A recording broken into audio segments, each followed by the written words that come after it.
Carol Cavale, and today's episode is going to be a fun one. We really haven't done something like this before, and I think you're really in for a treat. So, if you're into, let's say, the stars, that's a bit of a teaser in a very, very little way, then honestly, this episode, it's for you. Joining us today on this episode, we have Aleksandra. Welcome to the Client Code Podcast. Yay! Thank you so much, Carol. It's so wonderful to be here with you today. Honestly, I'm so excited for you to be here. I didn't even want to give a lot away because I know we're going to get into so many meats and potatoes of things today that I was like, this intro is going to be so short because I just want every second to ask all these burning questions that I have. Excited for that. Secretly excited. I love great questions. So I'm ready. I'm ready to share. Let's do it. So let's dive right in. Sandra, what is your unique client code? Oh my goodness. Well, so for those of you who haven't guessed already, I am a professional astrologer. I've been in practice for 20 years. And so I serve entrepreneurs, particularly in healthcare, legal, and actually science-based STEM fields to grow their businesses and to align their businesses with their purpose and meaning and serve the world. And so I work with the tools of astrology in terms of doing natal readings, not only for my clients, but also for their businesses, and working with the power of forecasting in order to help them really expand their business and potential.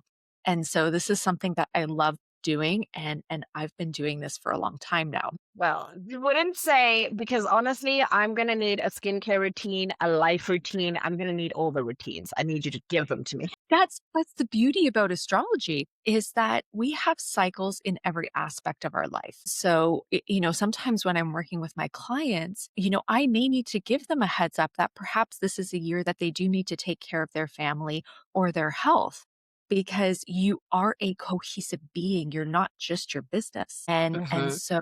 so sometimes I do need to advise my clients that they need to pay attention to other areas as well, because sometimes your business and your entrepreneurship can be a bit consuming and you forget about the totality of your being. And so sometimes I have to kind of reel them in a little bit and say, hey, remember about these things, because if you don't take care of these things, they're going to affect your business too. I love that. For someone who's brand new and is like, I feel like I know what astrology is, but it feels a little woo. It feels like I don't really know what's happening. I used to read about it on the back of a magazine. Yes, I am that old. For those people, can you give us a quick synopsis of what astrology kind of is?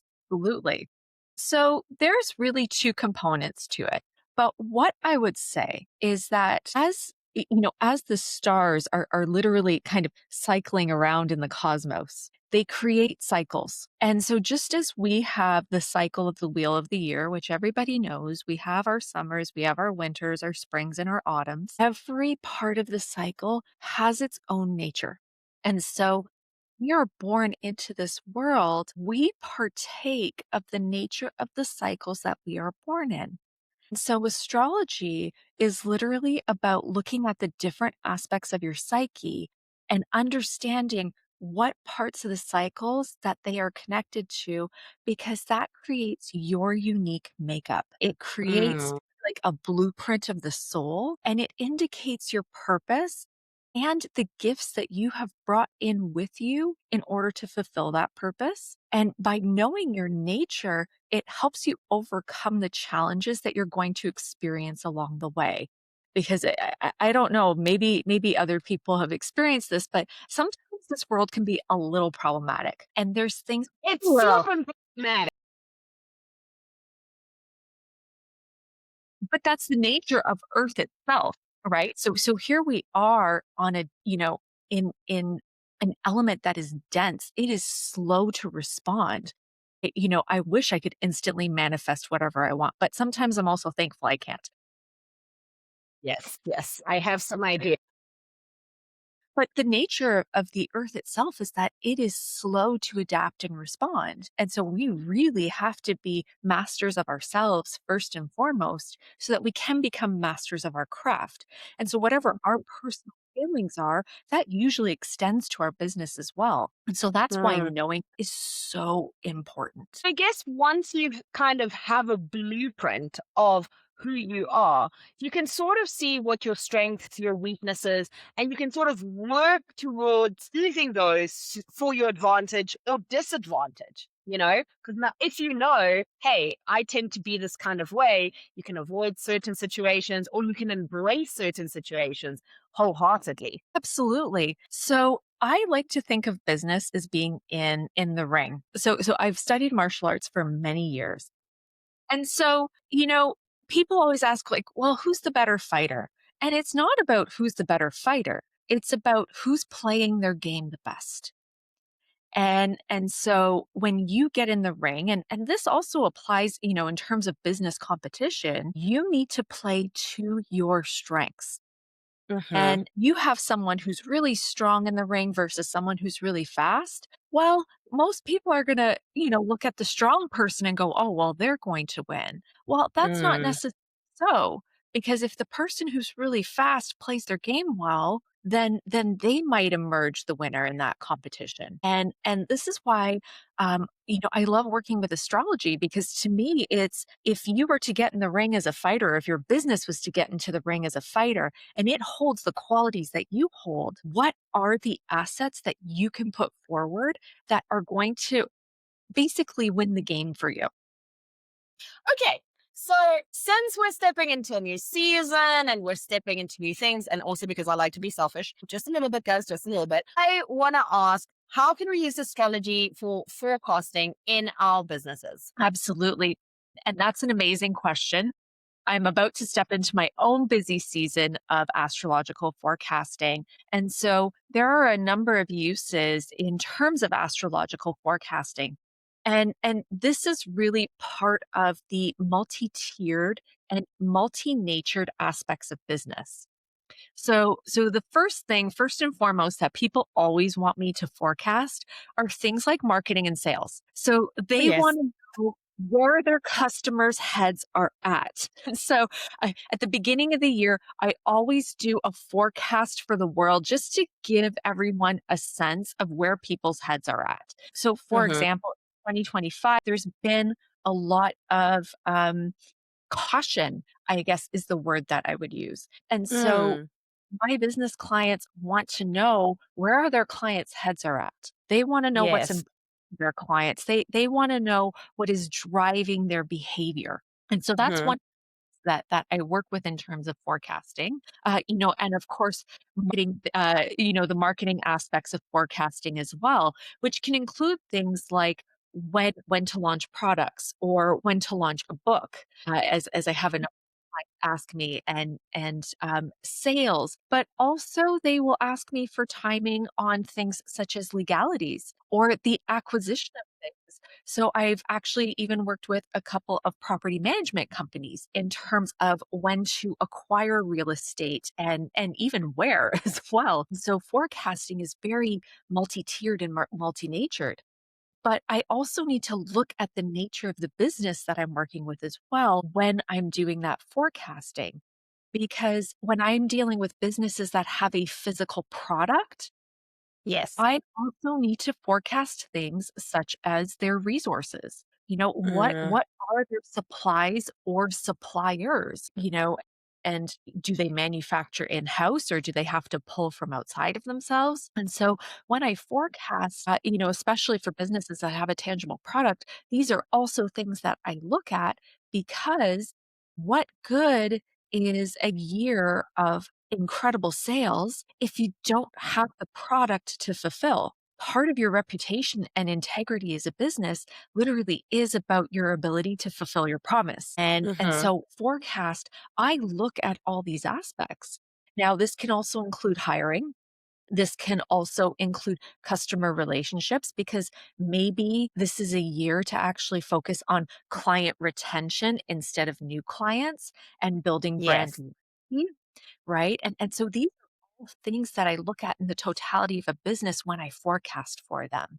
Because you want long time loyal customers who are who are cheerleading you. And you also want the ability to always fulfill what you set out to promise to do. And so when I Correct. asked, these are the things that I'm looking at, not just sales. Oh, I love that. And sales are important, but there's so much that goes into creating that sale. I mean, as someone who does the marketing, I know that it takes so much to get someone to the sale. So sales are great, but like there's a lot of other things that we need to do. And having that blueprint and that guidance is really like being one step ahead of the competition. So why wouldn't you want that? Just, that's interesting. But like, it feels a little woo woo. It feels a little like they're a little bit skeptical of it, right? Yeah. I know that there's science. I know there's psychology and philosophy behind what it is that you do too. Could you speak to that a little? Well, absolutely. First of all, I never try to force somebody to believe in something that they don't believe in. That's nice. Yeah, that's a great approach. Do you, Google? If you are firm and resolute in the fact that you don't believe it, that's okay. You know what? Yeah, You don't have to work with me, right? So also so, true. you know, I mean, part of what's happening in this world right now is that everybody is so staunch about being right and that if you don't believe them that you're a bad person or that kind of thing. And it's like, well, if it's your cup of tea, that's okay. But Yes. perhaps for those who are on the fence, Mhm. right? Let's speak to those. The ones who are Yeah. like coughing. Yeah, because I mean, yeah, there is a lot of woo-woo out there. Not that it's bad. Listen, I'm a fan. I am a fan. I'm a huge fan. Yeah, Well, they might not understand how the woo-woo applies to business. And so correct. this is where I would like to come in. So one of my personal beliefs, and this is part of a lineage teaching that I've worked with for over 20 years now, is that we are all here to basically be manifestive or creative beings. Creation happens in cycles. We live those cycles every day. The cycles of life, death, and rebirth. We do it on a 24-hour basis. We do it on a monthly basis with the cycles of the moon. And Mm, astrology works with the power of those cycles in order to maintain creation. And even in terms of your business, I mean, let's look at it this way. When I first started, Carol, yeah. I was with clients by doing free talks and that kind of thing. And that was one mode of business. And for a long time, I kept working that way, and that made my business thrive.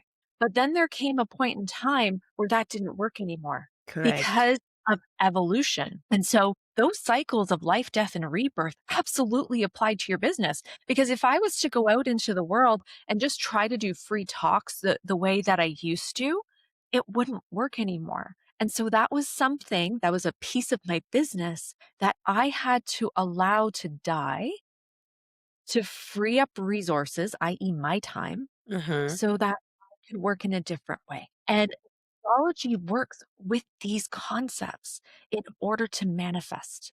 I mean, don't get me wrong. Am I a little woo woo? Yeah, sure. But I am able to bridge, but my work is to bridge that gap between energy and its applications into manifestation. If you want to have a successful business, you have to manifest. That's the bottom line to it.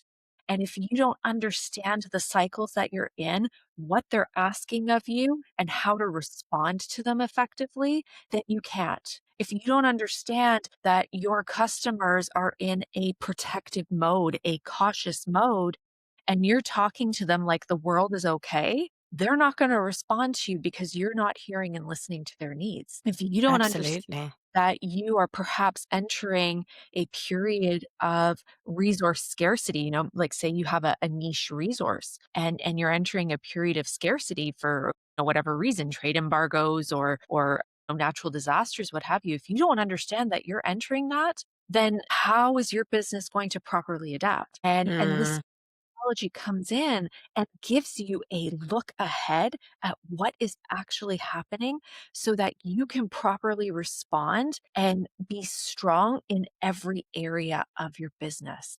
because, as I mentioned right at the very beginning, whatever your personal failings are, where you don't pay attention, where you are not diligent, that's going to be the failings of your business too. And so if I go back to the original teachings of Hermes Trismegistus, there were these magical words that he said, as within, so without. We need to Mm, ourselves on the inside, where our strengths are, where we pay attention, areas we neglect, so that and to ameliorate those things within ourselves, to heal those things within ourselves, to support them so that yes. our internal failings don't become the business failings. I love that.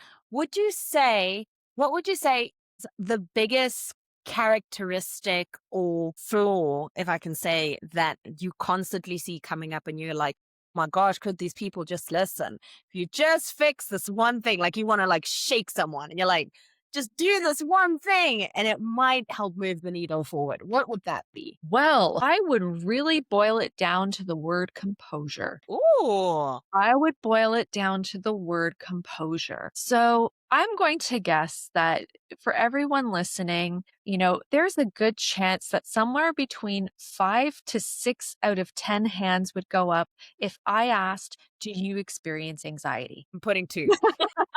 I've got two right there. And I mean, there's a really big reason for that. Number one, if I look at it from an astrological perspective, Mercury is the closest planet to the sun, and he is the planet that rules over the mind, and he is frequently in what is called a detrimented position. And Mm, so because of his proximity to the sun, he is frequently either under the sun's beams or combust. And one of the external observations of behavior of that would be the effects of anxiety to varying degrees. And okay.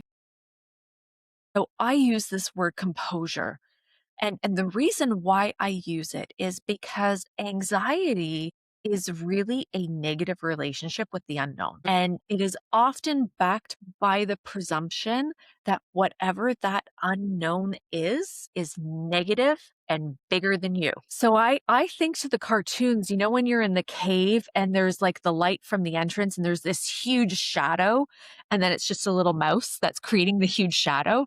That's Yes, yes. anxiety right there. Oh, that's such a great way to visualize it. And so what your mind says to you is giant shadow, but the reality is tiny mouse. And Okay. is so necessary because if you prematurely react or shut down because of that huge shadow, then you can't actually effectively deal with the mouse. And Yeah. and anxiety, takes molehills and turns them into mountains. Yes, it And does. that's why composure and the ability to just even say no to your mind or hold it back for like 10 seconds. Sometimes 10 seconds is all you need to get that reality check. And this is why composure is the one thing that I really try to instill in my clients. Because again, I take myself back to the boxing ring. And when there's a really big punch coming in and you anticipate it and you cover up like this, inevitably you get it worse. If you're actually Mm, look at to stare that punch right in the face, you can actually deal with it. And yes, and and so this is why I like to use that word composure. It is so essential because when you are composed, you are ready and you are able to deploy all of your assets, your resources, your talents, your strengths to deal with anything that comes at you because not everything that comes at you is negative too. that's also so true. Okay. Now I've heard all the things. I'm excited. I want to get started. Besides hiring you, because obviously, I mean, who wouldn't? Guys, go hire her. She's amazing. Like, go do it. Take my word for it. Trust me. But if I want to dip my toe into astrology, because I'm new to it, where do you think I should start for myself and my business? Oh my gosh. Okay. Well, first of all, I'm going to invite you to join me on my website, astrologerroyale.com, because there I have resources that are available so that you can actually start understanding yourself, your gifts, and also how stress impacts you. And so Oh, I would absolutely welcome you to download. I have a free ebook called Star Powered Resilience. And it is a yeah, it's just a zodiac inspired guide to understanding the strengths and talents that you bring to your profession or your business, but also how stress impacts you. And here's my little pro tip. If you know where Mercury is in your chart and Mars, I would go and read the zodiac signs that correlate to those two planets as well, because that's going to give you additional layers of insight. And so, don't worry, Carol, I'll fill you in on that. Sorry, guys. Sorry, guys. That's an exclusive. I am never gonna dissuade somebody from delving into more. Whenever I hear about astrology or this or that, and my husband always loves to make a joke. He's like, Mercury must be in the microwave again. It's always in the microwave. And I'm like, I don't think that's how you say that, but I'm just going to let you do your thing. But when people say that Mercury is in retrograde, in really layman's terms, what are they saying? Because I feel like people double down on it and they're like very adamant, like it's Mercury, it's in the retrograde, and we're all supposed to know what that means. Well, if you go and read what other astrologers say, then you should just put on your hard hat and run and duck somewhere safe because apparently Mercury retrograde is a complete disaster. But No. I would really like to go on the record and say that that is not true. So I like to think of the planets as our teachers, and they teach us in different areas. Mercury teaches us about the function of our mind and communication, and a lot of that ties into technology. This is why when Mercury goes retrograde, all anybody can talk about is how their car died, their computer, is malfunctioning, and all kinds of things. There's all those memes. I'm sorry for what I said when Mercury was retrograde. Exactly. So, I like to work with it in a different way, however. I consider Mercury retrograde to be a pop quiz. So, when Mercury is in his normal forward motion, this is the time where you are in class learning the lesson, how to think clearly, to have a good relationship with your mind, how to communicate your thoughts well, how to be organized, perceptive. So we're sitting in class and we're learning this constantly. And then Mercury goes retrograde and boom, it's pop quiz time. Yeah, wasn't great at those. And and that's where you get the chance to really self-reflect because your teacher is not holding your hand anymore. So you get the chance to self-reflect and see where you are powerful. Because for some people, Mercury retrograde passes like this. And each one is a little bit different because sometimes it is more about your organizational abilities. Sometimes it is more about the relationship between you and your mind. Because if your mind is your boss, it's going to drive you crazy during Mercury retrograde. And Yes. so one comes with a slightly different theme. But this is, for anybody who has a business, I want to give you my expert little tip. So if I have something new that I am working with, like a new software or perhaps a new system or that kind of thing, I like to do my trial periods during Mercury retrograde. Why? I want to know exactly what could go wrong so that I can manage it from the get go. So I like to test things out during Mercury retrograde. I like to play around. Yes. It's not my implementation time, it's my testing period, it's my trial period, because then I get the full scope and the full perspective of what I like about it, but also the full perspective of potential downfalls too. And so you are looking to implement any kind of new software or system or organizational matrix or anything like that, give it a try during Mercury retrograde. You get 3 to 4 periods of it a year. They're 3 weeks long. That's the perfect amount of time to do those kinds of trials or beta testing, or that kind of thing, right? Especially for anybody who's trying to create an app or anything like that, try and do your beta testing during those Mercury retrograde periods, because then you're going to see exactly what could go wrong and how to work with it. And I mean, that logic too.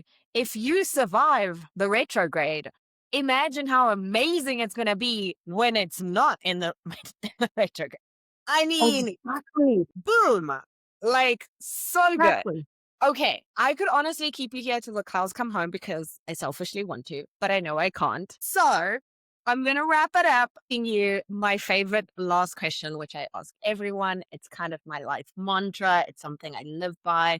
And it basically goes like this. What you don't change, you choose. So, Aleksandra, what are you choosing today? Today, I am choosing the thrill of thriving. That's what I am choosing. Sometimes when things are flowing, we like to kind of victimize ourselves, but instead, I am choosing to take the number of people who are asking for service, who are asking to take things to the next level and to experience it as a thrill and a joy because my service is getting out into the world. And that's what I'm choosing today. Thrilling having you here. It's been such a thrill to learn from you. And I think all our listeners found it captivating and thrilling getting through this episode. Honestly, from the bottom of my heart, thank you so much for being here, for sharing, for just giving us, showing up and being of so much grace and just being yourself. I appreciate it and I love it. So thank you. Thank you so, so much. I really do. It's been an absolute honor, Carol. I have had so much fun with you. Thank you for having me. No, that's not the end. Wait. Alexandra, where can the people find you? Oh my goodness. Okay. Well, you can find me on astrologerroyale.com. You can also find me on Instagram as at Pallas, Pallas .Alex, Aleks. And then you can Oh, also find me on Facebook, Aleksandra Cheho. And I would be honored to connect with you. And don't forget to download your free ebook so that you can discover the best about your stars and also how to mitigate stress along the way because we're not in a perfect world. yeah. Ain't that the truth? Okay, so that is it. Go get the ebook. I personally actually did go get the ebook and it was really, really nice. It's a very simple read. It's like one page. So go get the ebook. Go change your life. Go improve 1% today. Okay, go do that. And with that, that's the end of the episode. Thank you so much for tuning in. My name is Carol Kabale. This is the Client Code Podcast, and I will see you next time. Bye. Bye.